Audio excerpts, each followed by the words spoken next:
and welcome to another evening of frank conversation here on Hard Copy. I'm Maokwe Ogun Yusuf.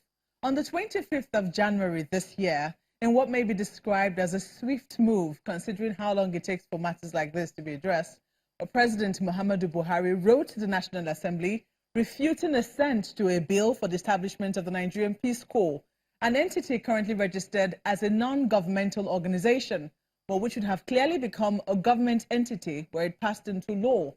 The reasons given were only two, but pretty straightforward. In the president's words, security concerns regarding the proposed Nigerian Peace Corps being authorized to undertake activities currently being performed by extant security and law enforcement agencies, and financial implications of funding the establishment and operations of the proposed Nigerian Peace Corps, given the scarce financial resources, which may pose serious challenges to the government. Well, tonight, I speak with the Peace Corps commandant of the organization, Dixon Ako, asking why his organization needed government support in the first instance. Dixon Ako, welcome to Hard Copy. Thank you for having me here. Well, if this, you've been registered as an NGO for a while. You started in 1994, and you registered it as an NGO, that's the Peace Corps, in 1998. But only recently, you have sought to become a government entity. Why? Well, the Peace Corps itself came into existence in 1990, but was formally registered as Nigerian Leadership and Marshall Corps then in 1993.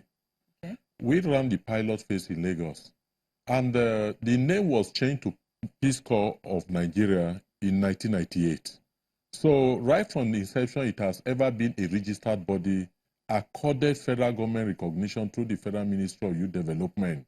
So we have been partnering with federal government through the Federal Ministry of Youth Development and through the Federal Ministry of Education. We have enjoyed series of goodwill from the government.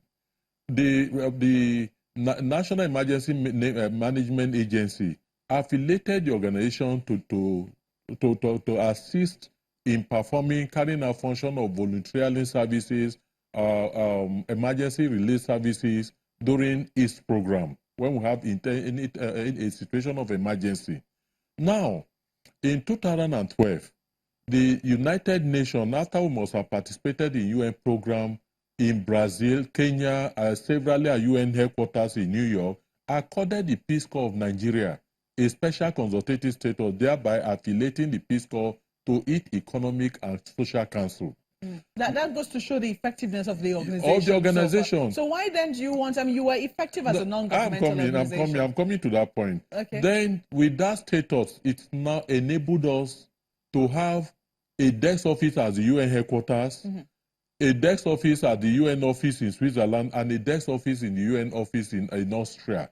But the challenge we are having, we were enjoying an international recognition, international support, to the point that I introduced 4 international awards: Senior Advocate of Peace, International Peace Medal, International Special Envoy, Peace Envoy.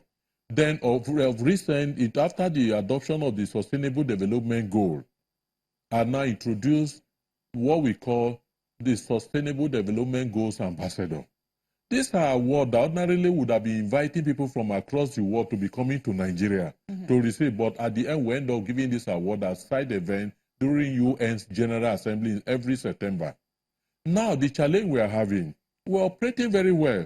The 34 state government gave us a written approval to establish the Peace Corps program in their schools and colleges. At a point, the Federal Ministry of Education also gave an approval for us to establish the Peace Corps and post our officers to all unity colleges in Nigeria. But it doesn't answer the question of why I'm afraid that we're going to the have challenge now was that why this achievement is going on. Circulars upon circulars from the police, from the SSS, to all state government, to institutions that are patronizing us, where they even engage our members and they are paying them, that we are not doing that those statutory act establishes the organization. Therefore, government agencies that are partnering with us shouldn't accord us any recognition. I think that is what gave us the idea, okay, if despite the fact that we established under the Land Perpetual Act, Companies and Allied Matters Act, and we are accorded this recognition by federal government, and agencies of government kept writing that since we are not statutorily established by any act of parliament, they should discontinue according any recognition. I think this is what gave us the idea. If we would have been left alone, being guided to do what we are doing, and schools and colleges engage our member and they are paying them, state government engages our member and they are paying a stipend every month, we wouldn't have thought of approaching the National Assembly. It is the sustained harassment, and we have the circulars. Unknown to them, most of these circulars we end up getting it through our state offices. So it is the harassment. You are aware that we have gotten a lot of challenges, gone to court over 14 times, we won 14 times. So the challenges did not start when you decided to be a government entity. The challenges started way before you tried to become a government entity. But it was energized when the bill commenced in the National Assembly, because during the pendency of the bill in the National Assembly, public hearings were conducted by the two chambers. 578 memorandums were received.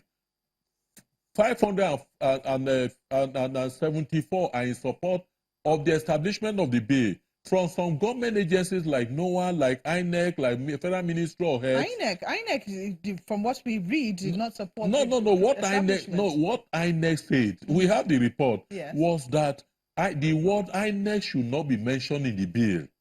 Are you with me?